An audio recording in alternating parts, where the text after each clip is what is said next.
afternoon, guys! Boa tarde, pessoal! Tudo bem com vocês? Hoje nós vamos falar sobre comunicação intercultural por meio da língua inglesa, respeitando e valorizando as diferenças no uso da língua inglesa, como entonação e sotaque, por exemplo, tá bom?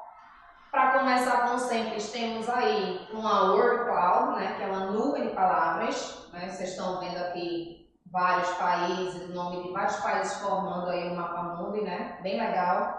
E vamos ao nosso warm-up, que é o nosso aquecimento, beleza? Pedir para o pessoal da produção focar, por favor, no slide aí, tá? É o aquecimento. Match the pictures to their corresponding names of their countries. Vocês vão relacionar, né? Combinar as figuras com os nomes correspondentes, né, dos países correspondentes, tá bom? Então, preste atenção aí, temos a coluna 1, coluna 2, coluna 3. São apenas 10 segundos para vocês adivinharem, beleza? O tempo vai contar agora, já tá contando, viu? No instante acaba. Eita, pronto, acabou. Vamos lá então conferir, pessoal, as respostas. Column 1, Australia and United States of America. Austrália e Estados Unidos da América. Column 2, India and Jamaica. Índia e Jamaica. Column 3, South Africa and England. África do Sul e Inglaterra, beleza? Agora eu vou pedir para vocês prestarem bastante atenção nessas 4 figuras, tá? E eu vou fazer umas perguntinhas a respeito delas, tá bom? Primeira, how English language is present in Brazil? Como a língua inglesa está presente no Brasil, gente? Veja aí que na primeira imagem, nós temos a imagem de uma praia, temos uma placa com português e inglês, né? Aluga-se e tente to hire, que é a tradução para inglês. Próxima pergunta. Are scenes like the one portrayed in the first picture common where you live? As cenas retratadas na imagem da primeira foto, né? São comuns onde você vive? Sim ou não? Alguém já viu isso por aqui? Próxima pergunta. Which aspects of the English-speaking countries are represented in the 3 other images? Certo? Quais são os aspectos dos países falantes em inglês, né, que estão representados nas 3 outras figuras, né? Na figura 2, vocês estão vendo que tem um canguru. O canguru ele representa assim bastante a Austrália. Na figura 3, nós temos a Estátua da Liberdade, ok? Que é como é que se diz? Bem comum também dos Estados Unidos, tá bom? E a figura 4, que nós temos os soldados reais ingleses, ok? A gente já sabe que a gente está falando da Inglaterra. Vamos agora assistir um vídeo, tá? Prestem bastante atenção. De antemão, peço desculpas, perdão, porque não tem legenda, tá? O vídeo é totalmente em inglês, mas quando acabar a gente faz um resumão bem rápido para vocês, tá bom? Então, preste atenção agora.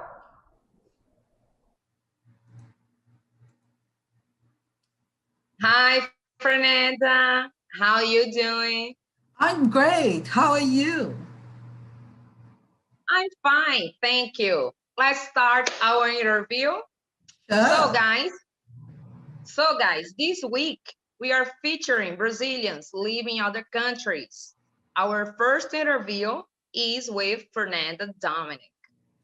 When and how did you come to London? I came to London for the first time in 2002 because I wasn't happy with my university course and I wanted a break. I took a short course in photography and returned to Brazil. But I loved the experience so much that I came back the day after my graduation and I'm still here. How did you find your first job here? I worked as a cleaner in a few places. Some friends got me these jobs. When you live abroad, you meet a lot of people in the same situation, and these people become your new family. And what do you do now? Now I manage a restaurant in central London, and I work as a freelance photographer. What difficulties do you have here at first? At first, money. But one good thing about London is that you have different types of supermarkets with massive differences in prices.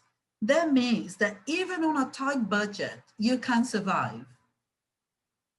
What are the main differences between London and Recife? I feel completely safe in London. I take the night bus home very frequently and I don't worry. On the other hand, Brazilians are always complaining about the weather in London because it's cold, wet, and gray. But I happen to love cold weather. What do you miss most about Brazil? Oh, I miss my mother and my friends. I also miss going to the beach and eating beans every day. I miss so many things. A message for Brazilians who want to live abroad. It is amazing to live abroad and meet people from so many places. You become more mature as a person, and of course, it's a lot of fun. Okay, Fernanda, so thank you very much for this interview and see you later. It was a pleasure. See you later. Bye-bye. Bye bye. Pronto, gente. Então vocês viram, né, que a entrevista foi entre duas pessoas, né? Uma pessoa era americana, entrevistadora, né, vamos dizer assim, e a segunda pessoa que era uma brasileira que morava em Londres. E a entrevistadora ficou perguntando coisas a ela, do tipo, como é que se diz? Quando e como ela foi morar em Londres, né? Quais foram assim as primeiras dificuldades? Ela falou em relação a dinheiro, mas ela disse que dava para se virar, né? Porque tem supermercados baratos, etc. Foi perguntado também quais as principais diferenças entre Londres e Recife, né? E aí a Fernanda disse que é a questão do tempo, que algumas pessoas, a maioria dos brasileiros não gostam muito do tempo, porque lá é frio, é molhado, enfim, chove muito, né? Mas ela disse que ela gostava, né? Inclusive ela usou uma expressão, gente, muito peculiar dos ingleses, I happen to love. Né? Quando a pessoa diz I happen to love, o happen não tem uma tradução específica, tá? É só uma ênfase para que ela não quer discordar, não quer brigar, uma coisa educada, para dizer que ela gosta. I happen to love cold weather, né? Eu gosto, eu adoro o tempo frio, beleza? Outra coisa que vocês puderam perceber foi em relação à diferença dos sotaques, né? Vocês viram que o sotaque, né, da entrevistadora, no caso eu, né, tinha o quê? Dizia later, a palavra later, né? Que é depois, em vez de depois. Enquanto Fernanda falou later, né? Que é o sotaque britânico. Então vamos lá falar agora sobre os 5 estereótipos como são os ingleses, tá bom? Primeiro, talk about the weather, falar sobre o tempo. Então isso para os ingleses, gente, é bastante comum. Não é porque é falta de assunto, não, é porque eles falam mesmo. Tá, isso aí ilustrado no cartoon que eu coloquei. Are we British? Why are we British so obsessed with talking about the weather? Então, por que os ingleses, né, são tão obcecados em falar sobre o tempo? E vocês estão vendo 2 imagens. Que a primeira imagem está um sol lindo, brilhante, né, maravilhoso, e de repente cai um toró. Então, isso é bem comum.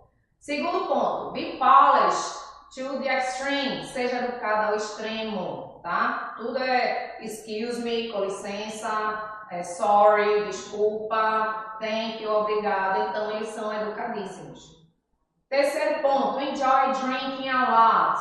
Os britânicos, né, os ingleses, eles gostam de beber muito. É por isso que onde quer que você vá, tem um pub no meio do caminho, certo, gente? Quarto ponto, sarcastic humor. Então, os ingleses, eles têm um humor peculiar, eles são meio sarcásticos. Ele fala aquela coisa, se ele dá um fora em você, e você, por exemplo, não percebe que é um fora. Faz piada também, muitas vezes você nem entende que é piada, né? Enfim. Quinto e último ponto, British punctuality. Então, aquele negócio, né, pontualidade britânica. Os britânicos, eles chegam na hora marcada, muitas vezes até antes, tá? Então, cuidado aí, caso algum deles vocês forem morar fora.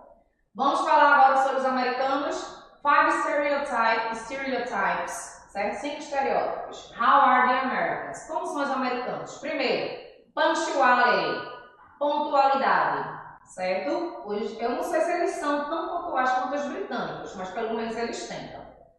Segundo ponto, consumerism, consumismo. O americano adora, gente, fazer compra, né? Então, para onde você olha, tem um mall, que é shopping, né? Tem um mall, tem um outlet, tem, enfim, adoram consumir, né? Não é à toa que a gente importou algumas coisas aí como Black Friday. Terceiro ponto, patriotism. O americano é muito patriota, gente. Então, assim, a maioria das casas sempre vai ter uma bandeira, ou uma bandeira grande ou uma bandeirinha pequenininha, dentro ou fora da casa, tá? Aquele negócio de cantar um hino com a mão no peito e tal. Quinto, appointment. O que é isso? Hora marcada. Gente, presta atenção.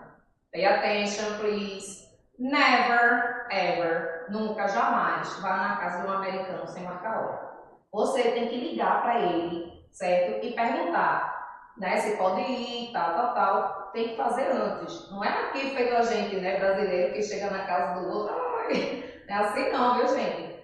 E última coisa, gorjeta. Americano dá gorjeta para tudo. Pegou um táxi, você paga a corrida, mas tem que dar gorjeta. Você vai num bar, tomou um drink, você paga o seu drink, mas você tem que dar a gorjeta lá pro bartender, né? O barman. Porque se você não der, inclusive, você não é bem atendido. Dá gorjeta para tudo, viu? Prepare o bolso.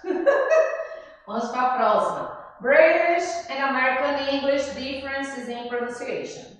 Here is a classic example. That is the pronunciation of tomato. Né? Então vamos falar sobre o clássico exemplo da pronúncia da palavra tomate em inglês.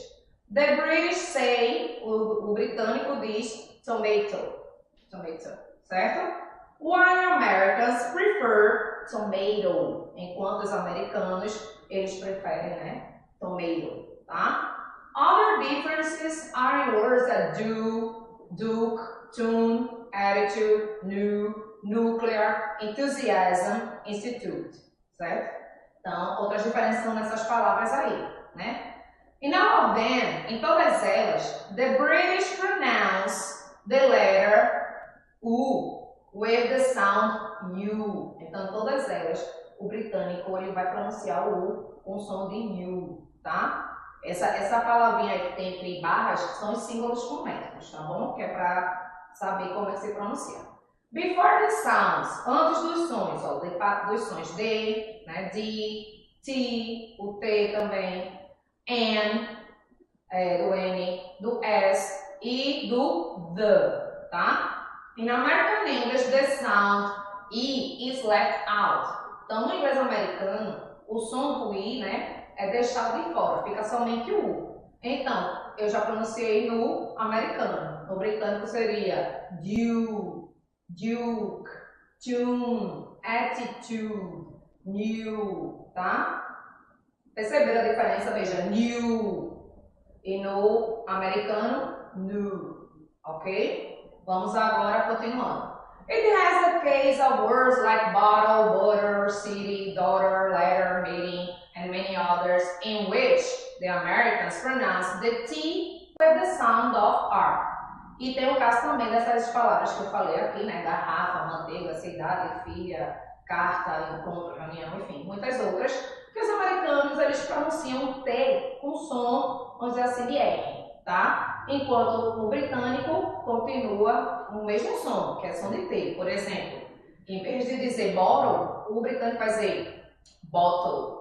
Em vez de dizer butter, né, que é o inglês americano, o britânico vai dizer butter. City vai ser city. Daughter vai ser daughter. Né? Letter vai ser letter. Entenderam? In the case of the stressed syllables, we also find differences. E no caso das sílabas tônicas, nós também vamos encontrar diferenças. The word address for British is emphasized in address. Certo? Então, a palavra endereço, né? Address. No inglês britânico, é enfatizada na primeira sílaba, né? Só no A, só no Mas para os americanos, né? Já fica diferente aí, ó. Já junta com D, address, tá? Um outro exemplo é a palavra fim de semana, weekend, tá? Whose emphasis for the British is in weekend, né? Então a ênfase nessa palavra que é fim de semana, né? Weekend fica weekend. The Americans already pronounce, os americanos já pronunciam weekend, já é a sílaba tônica logo na primeira, beleza? Então temos aí também outras diferenças a respeito do inglês britânico e do inglês americano. Por exemplo, American Football, que é no inglês britânico. O americano chama de futebol, né? Porque para o americano o futebol da gente, e que foram os ingleses que inventaram, né? Eles chamam de soccer, tá? E tem muitas outras diferenças aí que não vai dar para a gente falar por conta do tempo, mas fica arquivado lá na plataforma da AVA e fica gravada essa aula, você entra com calma depois para ver. Vamos falar agora a respeito de spelling, ortografia. Olha aí a palavra catalog. Catalog, né? No inglês britânico, se escreve com o E no final. Já no americano, não. E se pronuncia diferente, se pronuncia catalog. Beleza? Vamos agora falar rapidão sobre o inglês australiano. Tem que fazer bem o resumão aqui, que o tempo está curto, tá? Então, no inglês australiano, o som de E, eles pronunciam I, tá? Então, a palavra they, eles pronunciam die, ok? E não they, como a maioria das outras variantes, né? Então, consequentemente, a palavra yesterday vai ficar pronunciada assim, ó, yesterday. Mate, que significa friend, guy, partner, amigo, parceiro, tá? Cara, vai ficar might, tá? Não vai ser mate, vai ser might, tá? Fate, fight. E para dizer assim, bom dia, parceiro, né? Como a gente diz, good day, mate. Você vai dizer assim, ó, good time, mate. Certo? Meio estranho, né? Mas é isso aí. Vamos falar outra coisa também a respeito da gíria bogan, tá? Bogan é uma gíria australiana que quer dizer que uma pessoa não faz muita coisa assim da vida e só quer saber beber, tá? E falar em gíria, eles gostam muito de gíria. Tem essa, por exemplo, ankle biter, que é para criança, brekkie, que é uma abreviação de breakfast, rule, entre outras, tá certo? Mas cuidado com esse negócio de gíria, viu, gente? A gente só deve usar gíria quando a gente tem intimidade com uma pessoa. Vamos falar agora sobre 5 curiosidades sobre a Austrália.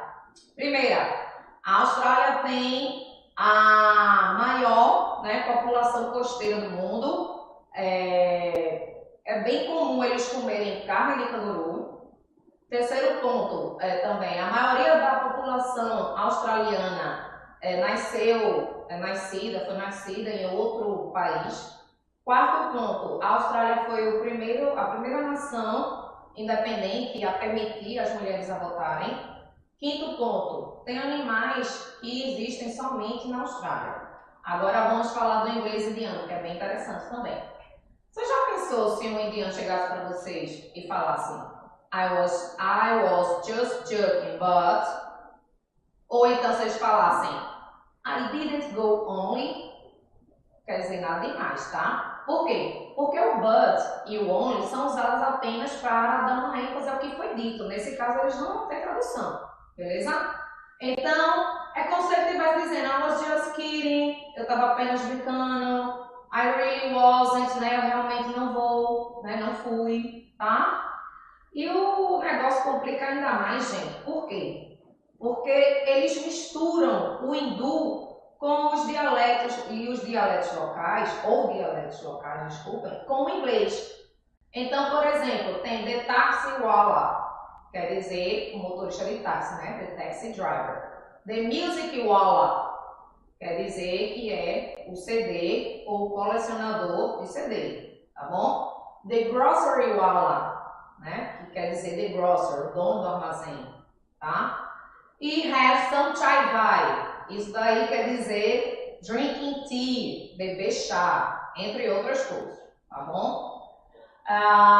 O negócio é mais louco quando se trata de pronúncia, gente, no inglês indiano, né? Uma das maiores curiosidades, one of the great curiosities, is the fact that the W has a V sound.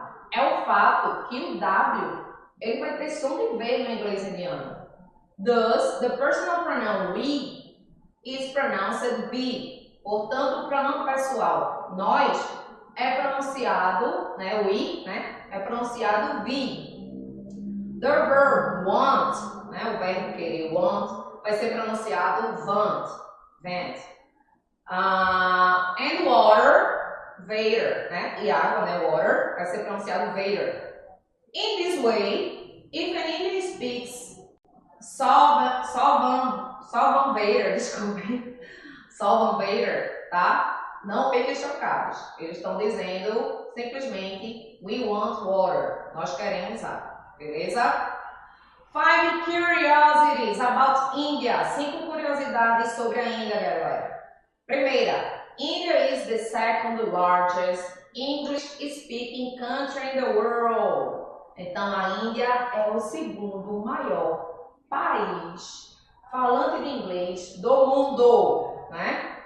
Segundo, kiss in public is not cool. Beijar em público não é legal, gente, na Índia. Isso pra gente pode parecer uma besteira, mas se você fizer isso lá, é o mesmo que você, vamos dizer assim, está cometendo atentado ao pudor, tá certo? Então, muito cuidado com isso, caso vocês forem à Índia um dia, né? Terceiro, being gay in India was a crime until 2018. Ser gay na Índia era considerado crime até 2018. Quarto, India is the largest milk producer in the world. A Índia é o maior produtor de leite do mundo. Quinto e último, Taj Mahal não é um palácio, é um túmulo, tá? Eu deixo essa reflexão aqui para vocês, tá? Sobre várias coisas aqui, não vai dar tempo de ler porque acabou, mas resumindo, né? Que nosso carro é alemão, nossa vodka é russa, então a gente não pode ser racista, tá bom? Um special thanks, um agradecimento especial para minha amiga Fernanda Dominique. Por hoje é só, na próxima aula, para a semana, a gente continua com o mesmo tema e a gente se encontra. Beleza? Tchau, tchau.